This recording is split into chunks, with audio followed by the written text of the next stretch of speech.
형제의 연합. 오늘 본문 말씀은 형제가 연합하여 동거하는 것이 얼마나 아름다운고 우리에게 말씀하고 있는데요. 형제 연합이라는 것이 무엇인가에 대해서 오늘 말씀을 드리려고 합니다. 그리고 형제 연합을 통해서 우리가 어떤 복을 하나님께서 주시는가에 대해서 말씀을 통해 상고하고자 합니다. 여러분, 우리가 주일마다 이렇게 모여서 예배하는 것이 바로 형제가 연합하는 것입니다. 성경에는 형제라고 말할 때 육신의 형제만을 말하는 것이 아닙니다. 우리 모두가 하나님 안에서, 예수 안에서 형제 자매가 된 줄 믿습니다. 우리 서로에게 한번 인사하시겠습니다. 형제여, 자매여. 예, 옆에 계신 분에게 형제여, 자매여 이렇게 한번 불러보시기 바랍니다. 그죠? 예. 우리 이분이 그냥 집사님, 권사님, 장로님이 아니고 나의 형제인 줄 믿으시기 바랍니다. 우리가 주 안에서 형제가 된 거예요. 그러니까 우리는 집이 두 개가 있어요. 어떤 집이 있냐? 우리가 같이 이렇게 엄마, 아빠, 이 자녀들과 함께 사는 집이 있고 그 작은 집이에요. 교회는 무슨 집일까요? 그러면 네, 큰 집.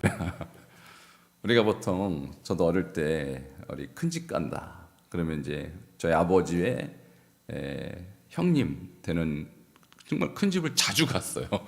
명절 때마다 가고 자주 뵙고. 근데 영적으로 진짜 큰 집이 교회더라고요. 그래서 집이라는 이 단어가요. 보니까 이스라엘 유대인들에게서 집은 성전이 집이에요. 성전. 그래서 우리가 보통 집 그러면 아파트를 생각하는데 유대인들은 집 그러면 성전을 생각해요. 여러분의 집은 바로 하나님의 집, 이 성전인 줄 믿으시기 바랍니다. 그래서 우리가 주일마다 이렇게 모이잖아요. 그 형제가 언제 연합하면 주일날, 예배하는 날 연합하는 거예요. 그래서 이 시편이요, 시편 133편 1절을 보면 이렇게 기록이 돼 있죠. 제목이 이제 다윗의 시 곧 성전에 올라간 노래 이렇게 괄호 딱 하고 제목이 있어요. 그러니까 이 시를 언제 불렀냐면 성전에 올라가면서 불렀다는 거예요. 그러니까 우리는 집에서 교회까지 오는 시간이 이렇게 멀지 않잖아요. 저는 사택이니까 1분도 안 걸려요.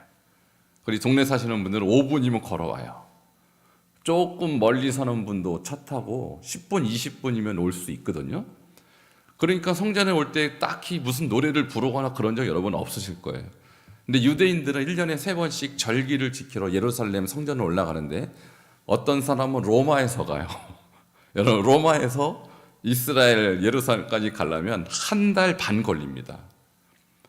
그러니까 그냥 가기 너무 지루하잖아요. 뭔가를 하면서 가든 노래하면서 찬양하면서.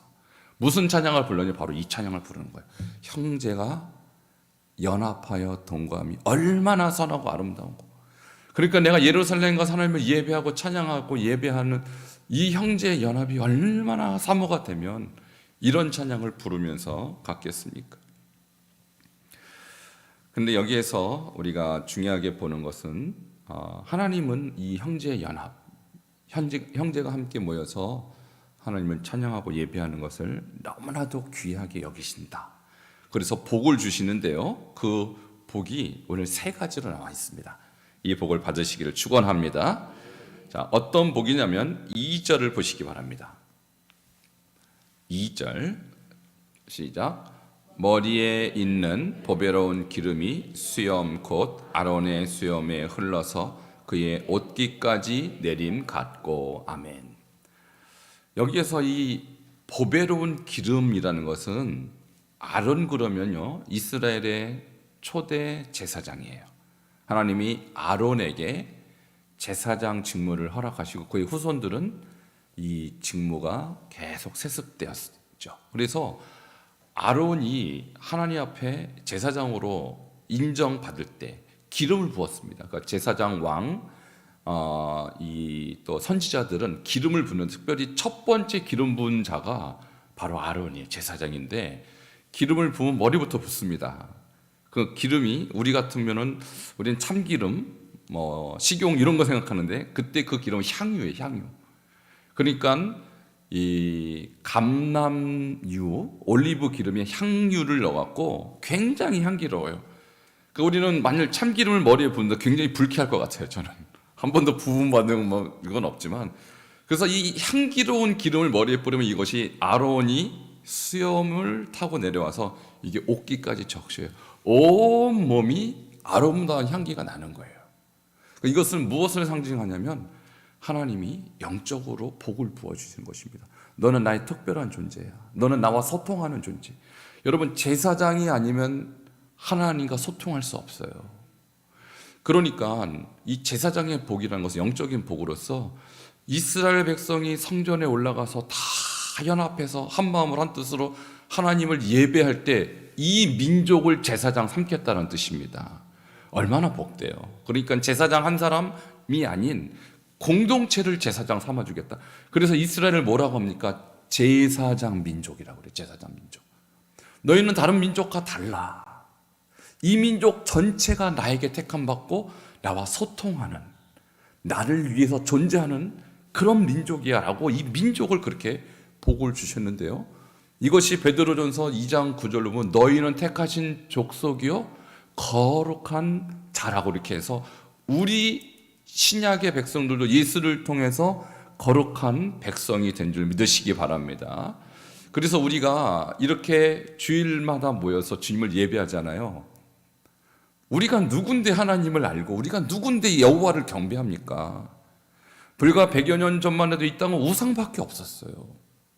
그런데 주의 종들이 와서 복음 전하고 여호와 창조주 하나님이 살아계신 우리에게 가르쳐 주셔서 우리도 그 제사장 족속이 된 것입니다. 특별히 대한민국은 제2의 이스라엘이라고 합니다. 사방은 온통 강대국으로 둘러싸여 있습니다.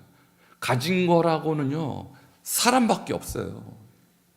지하자원도 없죠.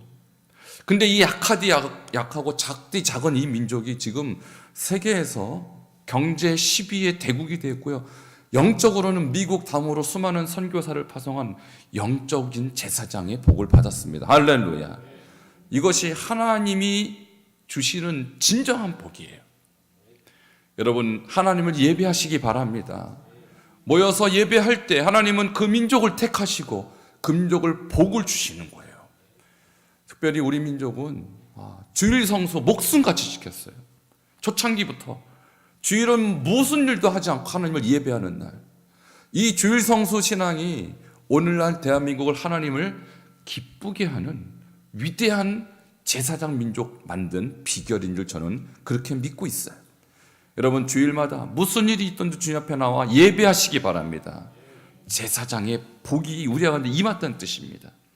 이같이 예배할 때 한 마음으로 이 성도가 교제할 때 영적인 복이 임하는 것입니다. 두 번째 복은요, 이슬의 복이라고 나와 있어요. 이슬의 복. 이슬이 뭘까요? 함께 3절을 읽도록 하겠습니다. 시작. 헐몬의 이슬이 시온의 산들에 내림 같도다. 거기서 여호와께서 복을 명령하셨나니 곧 영생이로다. 아멘. 여러분, 한국 사람은 이슬 그러면 별로 감동이 없으실 거예요. 왜? 너무나도 우리는 이슬, 물이 흔한 나라이기 때문에 사방이 물이지 않겠습니까? 근데 이스라엘은 비가 안 와요. 제가 가봤더니 사막이 대부분 나라. 그런데 그 땅에 이슬이 내리는 것은요 유일한 생존 방법밖에 없어요.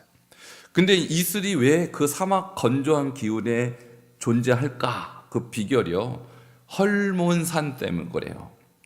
이스라엘 최북단의 헐몬산인데 3,000m 정도 됩니다. 근데 거기에는요 항상 눈이 있어요. 아무리 더운 여름에도 헐몬산을 쳐다보면 눈이 보입니다. 만년설입니다. 그런데 그 이슬이, 그 눈이 녹아서 공기 중으로 날라와서 저 시온의 산들이라는 것은 남쪽 지방에 있는 시온산을 말하는 거예요. 그러니까 눈이 녹은 물이 이슬이 돼서 남쪽까지 내려오면 어떤 일이 있겠습니까? 작물에 영양분을 주고 그리고 농사를 지을 수 있는 유일한 비결이 바로 비는 안 오니까. 그러니까 여기서 이슬은요 형통을 말하는 것입니다. 그래서 유대인들이 지금도 농사를 짓고 있는데 물이 어디 있어요? 물이 어디 있어요?